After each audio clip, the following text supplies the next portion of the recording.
Today, I want to talk about four powerful forces in your life: your mouth, mood, money, and mind. These four M's may seem simple, but they hold the keys to your success, relationships, peace, and purpose. If you can control them, you can control your destiny. Control your mouth, and you control the impact of your words. Words build or break. They can start wars or spark healing. Speak life, not negativity. Choose your words wisely. Once spoken, they can't be taken back. Control your mood, and you control your reactions. Life is unpredictable, but your response, that's in your hands. Don't let bad moments create bad days. Emotional maturity is knowing how to feel it, not fuel it. Control your money, and you control your freedom. Money doesn't buy happiness, but poor money choices can buy misery. Budget it, invest it, respect it. Don't let your lifestyle outgrow your income. Your mouth is a powerful tool, perhaps more powerful than you realize. The words you speak don't just communicate thoughts, they carry energy, intention, and influence. Every sentence you say has the potential to create connection or conflict, healing or hurt, encouragement or discouragement. That's why controlling your mouth isn't just about being polite, it's about being intentional. Think about it. How many times have a few careless words caused damage that took days, weeks, or even years to repair? Or on the flip side, how often has a kind word uplifted someone at just the right moment? Words have the ability to linger in someone's mind long after the conversation ends. They can echo in the quiet hours of the night, replaying over and over. That's how deep their impact goes. The truth is, what comes out of your mouth is a reflection of what's going on inside your heart and mind. If you're filled with anger, bitterness, or frustration, it will eventually show in your speech. But when you practice self-awareness and emotional control, your words become more thoughtful, measured, and empowering. You begin to use language not to vent, but to build. Controlling your mouth also means learning the power of silence. Not everything needs a reaction. Sometimes, the most powerful statement is the one you don't make. Knowing when to speak and when to stay silent is a mark of wisdom and maturity. In a world where everyone is rushing to speak, to shout their opinions, or to clap back with the quickest comeback, there is strength in restraint. There is dignity in choosing your words carefully, in speaking with clarity instead of chaos, in being intentional instead of impulsive. The way you speak becomes a mirror of your character, and your voice becomes your brand. Whether it's in your relationships, at work, or even on social media, your words will either open doors or close them. So before you speak, pause. Ask yourself, is it true? Is it necessary? Is it kind? Is it helpful? Those few seconds of reflection can save you from a lifetime of regret. Your mood is like the weather, constantly shifting, sometimes unpredictable, but always noticeable. And just like the weather, your mood affects the environment around you. If you don't learn to manage it, you risk allowing temporary emotions to create permanent damage. That's why controlling your mood isn't about suppressing your feelings. It's about learning how to respond to them with maturity, not react to them impulsively. Everyone feels anger, frustration, sadness, disappointment, or stress. Those emotions are human. But the difference between someone who is controlled by their emotions and someone who controls their emotions lies in their response. It's the space between stimulus and reaction, that tiny gap where wisdom lives. When something or someone triggers you, do you pause and reflect, or do you explode and regret? We've all seen what happens when moods take the wheel. Relationships suffer, decisions get rushed, words are thrown like knives, and clarity is lost. One emotional outburst can destroy trust built over years. One bad mood can lead to poor choices that you can't take back. That's why emotional regulation is a skill worth mastering. It doesn't mean you don't feel deeply, it means you don't act recklessly. Managing your mood also requires self-awareness. You have to start recognizing your emotional patterns. What triggers you? When do you feel most overwhelmed? What physical signs does your body give you when you're on edge? Maybe your heart races, your jaw clenches, or your tone sharpens. These are early warning signs, signals that it's time to step back, breathe, and regroup. Another part of mood control is understanding that not every emotion needs to be indulged. You might feel irritated, but that doesn't mean you have to be rude. You might feel anxious, but that doesn't mean you stop showing up. You might feel hurt, but that doesn't give you the right to hurt others. Feelings are valid, but they are not facts, and they are not permanent. Just because you're in a bad mood now doesn't mean you have a bad life. Emotions are visitors. Treat them with respect, but don't let them move in and rearrange your life. People often say, "I couldn't help it. I was just in a bad mood." But the truth is, we can help it. We can slow down, take a breath, go for a walk, talk it out, or simply sit in stillness. Emotional intelligence isn't about avoiding emotion. It's about managing it so it doesn't manage you.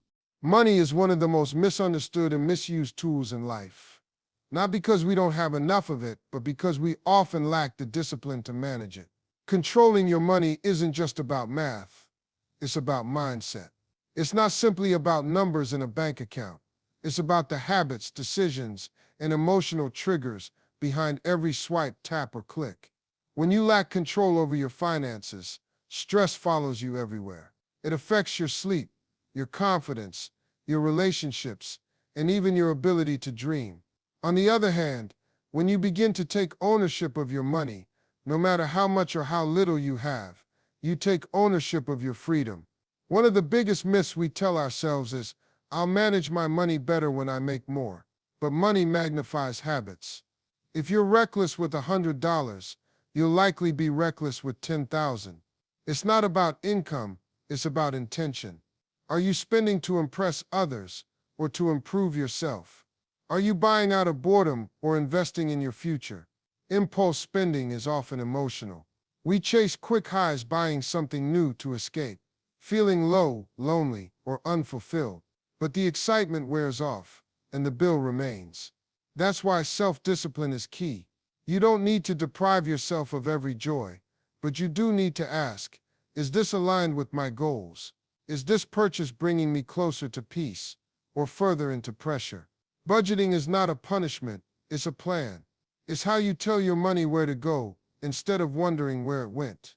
Saving is not scarcity, it's strategy. It's saying I respect myself enough to think ahead. Financial freedom doesn't come from how much you earn, but how well you manage what you have. And managing money well starts with a simple but powerful principle. Live below your means, so you can rise above your circumstances. Also, be mindful of the trap of comparison. Social media often glamorizes luxury lifestyles that aren't real or sustainable. Trying to keep up with an illusion will cost you your peace, your progress, and sometimes even your purpose. There's nothing admirable about looking rich, but living stressed. True wealth is quiet. It's not always flashy. It's freedom, security, and the ability to make choices without desperation. When you begin to see money as a servant, not a master, you start using it as a tool to build, not a trap to impress. And that shift changes everything. Your mind is the control center of your life. Every action, decision, and direction you take begins first as a thought. That's why controlling your mind is not optional. It's essential. What you allow to live in your head will eventually show up in your habits, your speech, your relationships, and even your reality. Your life will always move in the direction of your dominant thoughts. Most people don't realize how much power they're giving away just by letting their mind run on autopilot. If you wake up every day filled with doubt, fear, and negativity, don't be surprised if your life reflects that. If you constantly tell yourself you're not good enough, smart enough, or capable enough, you'll subconsciously start shrinking your efforts and sabotaging your own success. The mind believes what it hears often, especially when it's coming from you. That's why mental discipline is just as important as physical discipline. You can train your body all you want, but if your thoughts are weak, anxious, or scattered, your foundation won't hold. Training your mind means becoming intentional about what you consume, how you speak to yourself, and what thoughts you allow to take root. Just like you wouldn't let weeds take over your garden, don't let toxic thinking take over your life. One of the biggest challenges in this age of distraction is the battle for focus. Every second, something is competing for your attention. Notifications, endless scrolling, opinions, noise. And the more you feed your mind junk, the more it becomes restless, scattered, and unable to concentrate on what truly matters. That's why guarding your mind also means guarding your inputs. You don't just protect your phone from viruses, you protect your mind from mental clutter. Read more, reflect more, unplug more. Make room for clarity to grow. But guarding your mind also means being able to challenge your thoughts. Not every thought you have is true. Not every assumption you make is accurate. And not every fear you feel is real. Emotional intelligence and mental strength come from learning how to step back and question your thoughts instead of blindly obeying them. Ask yourself, is this thought helping me or hurting me? Is it based on evidence or insecurity? Is it grounded in fear or fueled by faith? And let's not forget the power of stillness. In the noise of the world, clarity comes from quiet. A cluttered mind leads to confusion, but a centered mind leads to confidence. When you learn to sit with yourself, to silence the mental chatter, to direct your thoughts toward growth and peace, you become unstoppable. You stop reacting to life and start responding with purpose. What you feed your mind today will shape your future tomorrow. Choose carefully, because once your mind is aligned with your values and your vision, in a world where everyone wants to be heard, very few are truly listening. But real growth doesn't always happen when your mouth is open. It happens when your ears are speaking less, and listening more is not a sign of weakness or passiveness. It's a sign of discipline, intelligence, and emotional maturity. Because the more you listen, the more you learn, not just about others, but about yourself. There's a difference between hearing and listening. Hearing is passive. Sound enters your ears, but listening, that's intentional. It means paying attention to the words, the tone, the pauses, and sometimes even what's not being said. It means putting aside your ego long enough to make space for someone else's perspective. That takes humility, and humility is the soil where wisdom grows. People often speak just to fill silence, to prove a point, or to appear knowledgeable. But sometimes the more you say, the more you reveal what you don't know. There's a quiet power in restraint, in pausing before responding, in observing instead of interrupting, in understanding before assuming. Great leaders, great thinkers, great communicators, they all have one thing in common. They listen deeply before they speak intentionally. Speaking less also allows you to process your own thoughts more clearly. When you're constantly talking, you're reacting. But when you pause to listen, both to others and to your own inner voice, you give yourself the chance to respond with clarity instead of chaos. You begin to speak from insight, not impulse. You start asking better questions, and better questions lead to better decisions. And let's not overlook the impact this principle has on relationships. People don't always need your advice. They need your presence. They need to feel heard, seen, understood. When you interrupt, dismiss, or talk over someone, it signals that their words matter less than yours. But when you give them space to share, you create trust. Listening is one of the purest forms of respect you can offer another human being. It also helps you spot opportunities that others miss. The person who talks the most in a room might seem dominant, but it's often the quiet one who's paying attention to the details, the energy, the dynamics. They're reading the room, not trying to own it. They're observing patterns, motives, truths hidden beneath the surface. That kind of awareness is a superpower in personal growth, business, and leadership. There's a time to speak boldly, to share your truth, to stand your ground. But there's also a time to zip it, to lean in, to just be still and absorb. Every time you choose to listen instead of rush to speak, pressure doesn't build character, it reveals it. Anyone can be calm when things are easy, when life is smooth, and when the path is clear. But real self-mastery is tested when the storm hits, when nothing goes according to plan, when people disappoint you, when the unexpected shows up uninvited. That's when your emotional control is put under the spotlight. That's when your inner peace is either proven or shattered. Staying calm under pressure isn't about pretending that everything is okay. It's not about bottling up frustration or faking a smile. It's about developing the inner strength to respond with clarity instead of chaos, wisdom instead of worry. It's about keeping your mind anchored when the waves of life start to rise. Because let's face it, pressure is a part of life. You can't escape it, but you can learn how to handle it without letting it handle you. The way you react in high-stress situations is a reflection of your internal state. If your first instinct is to panic, lash out, blame others, or crumble, then that's a sign that your emotional foundation needs strengthening. Calmness isn't weakness, it's power, it's presence. It's knowing how to stay grounded when everyone else is spinning. It's knowing that you may not be able to control what's happening around you, but you can always control what's happening within you. Calmness under pressure is also what sets leaders apart. Whether you're leading a team, a family, or just yourself, people naturally look to those who remain composed when things go sideways. Why? Because calm creates clarity. When you're calm, you make better decisions. You communicate more effectively. You see more options. You avoid making permanent decisions based on temporary emotions. This kind of composure isn't something you're born with. It's something you build. You train for it in the small, everyday moments. When someone cuts you off in traffic, when your plans fall through, when a conversation gets tense. These are mini tests that prepare you for bigger challenges. Every time you choose to take a breath instead of react, to pause before you respond, to step back and gain perspective, you're reinforcing your inner peace. You're teaching yourself that pressure is not a threat, but a teacher. And let's not ignore the physiological side. Stress activates the fight or flight response, clouding judgment and tightening your body.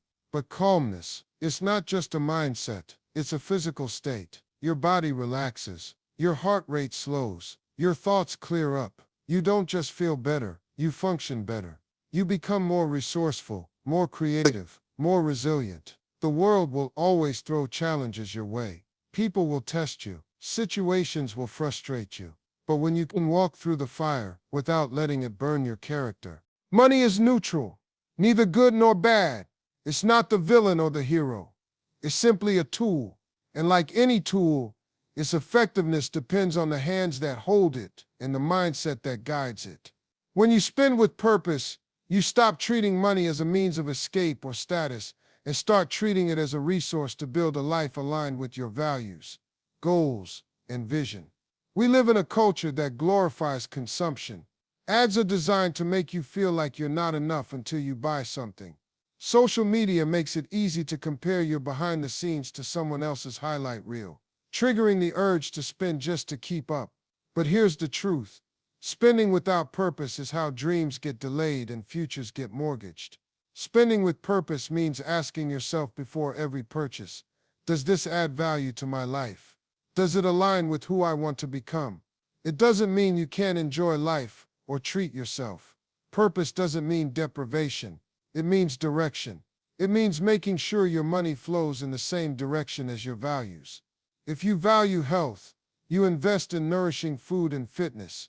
If you value growth, you invest in books, courses, mentors. If you value freedom, you prioritize savings, investments, and assets over liabilities. And let's talk about delayed gratification, an often underrated but incredibly powerful concept. When you spend with purpose, you understand that not every desire needs to be fulfilled right now. Some of the most rewarding purchases are the ones you wait for. Saving up, planning ahead, and being intentional teaches patience, builds discipline, and deepens appreciation. It turns your relationship with money into something conscious rather than compulsive. Another important layer is generosity. When you spend with purpose, you begin to see money not only as something to accumulate, but something to circulate. You recognize that true wealth isn't just about what you get, it's about what you give. Whether it's supporting a cause, helping a friend in need, or contributing to your community, purposeful spending makes your money echo beyond your own life. It's also about sustainability, choosing quality over quantity, supporting businesses that align with your ethics, and being mindful of long-term impact. When you stop chasing the next trend and start aligning your financial decisions with your principles, you create a sense of integrity and fulfillment that no flashy purchase can replace. Purposeful spending leads to empowered living. It means you're not at the mercy of marketing, moods, or momentary impulses. It means your money is serving you, not the other way around. It becomes a reflection of your values, your vision, and your discipline. Your mind is your most powerful asset, or your greatest limitation. It's the command center behind every decision you make, every goal you set, every emotion you feel, and every habit you form. And like any powerful system, it needs maintenance, training, and intentional programming. The quality of your life is a direct reflection of the quality of your thoughts, and that's why training your mind isn't a luxury, it's a necessity. We often spend hours training our bodies, building skills, chasing knowledge. But how often do we train our mindset? How often do we pause to challenge negative self-talk, to reset our mental focus, to break free from limiting beliefs that quietly sabotage our progress? Just like a muscle, the mind grows stronger with repetition, challenge, and rest. But if you neglect it, it becomes sluggish, easily overwhelmed, and reactive. Mental training doesn't mean avoiding hard things. It means preparing for them. It means waking up and deciding that your day will be led by purpose, not pressure. It's reading, journaling, meditating, reflecting, whatever it takes to align your inner world with your outer goals. It's being aware of the stories you tell yourself, because those stories shape your self-image, and your self-image shapes your actions. A well-trained mind knows how to focus in the age of distraction. It knows how to stay grounded when life pulls in 10 different directions. It doesn't fall apart at the first sign of difficulty, because it's been conditioned to see challenge as part of the process, not a reason to quit. Mental strength isn't loud, it's quiet confidence. It's the steady belief you can figure it out, even if the path isn't clear yet. This kind of mental fortitude comes from consistency, not intensity. You don't need to do 100 things once. You need to do a few key things every day. Start small, a few minutes of silence, a page in a book, a daily affirmation, one moment of stillness. When you read attention, over time those habits compound. They become part of your identity. You stop reacting and start responding. You stop drifting and start directing. And let's be real, training your mind is not always glamorous. It's not always comfortable. It means facing yourself. It means catching yourself in patterns you'd rather ignore. It means rewiring old thought loops that have been running for years. But that's where freedom is. When you learn to observe your thoughts instead of being controlled by them. When you learn to shift from fear to focus, from doubt to determination, you unlock a new level of personal power. Your external life will always rise or fall to meet the level of your internal discipline. The more intentional you are about building a strong, focused, peaceful mind, the more capable you become of handling what life throws at you. Because when your mind is trained,